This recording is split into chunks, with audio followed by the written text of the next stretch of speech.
What don't people know about you that you wish they did? I like being appreciated for what I do as a musician, as a drummer. I like being appreciated for the music that I've done by my peers, and I don't expect it. Sometimes your peers are the hardest fans to convince, and, oh, you're doing what? Really? How did you get that gig? You know what I mean? They doubt you the most, and that's uncomfortable, and I used to let that bother me a little bit, but it doesn't bother me anymore. I go, I'm going to keep doing it, and it's going to start showing up somewhere. People are going to see it enough to where my reputation, if I'm doing it the right way and doing it good, it's just going to show up in my reputation. And I don't have to try to convince any of my friends that what I'm doing is good or I'm smart or I know what I'm doing. I really don't. And I'm over that. But it did for a while. I went, hey, no, I know what I'm doing here. I think this mix sounds good and the songs are great, but or you don't see what I'm doing. I don't go there. I really don't go there. I figure you do the work and eventually it's going to show up on the dashboard or whatever. People are going to find out, and you start getting calls back and you're working. And I've had musicians go,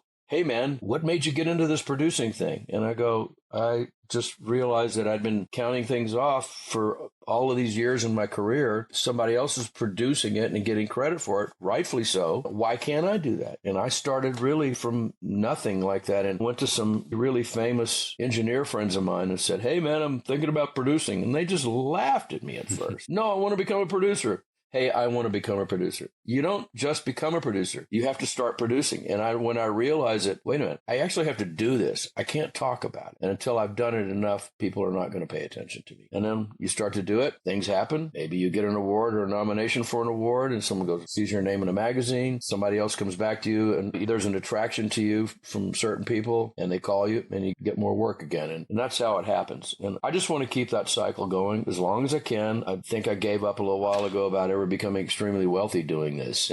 But we all love it and we can't help it. And you're the same way. I know you're totally dedicated to what you're doing. Your intensity is incredible. Whenever I spoke to you, you're this encyclopedia of knowledge and you've had enough experience to be able to put it onto everyday practical use as well. Your books are great. You talk about things. If anybody wants to read a book on how to do what we're talking about right now, Bobby Owsinski is a great place to start. And I've read your stuff and I go back to it.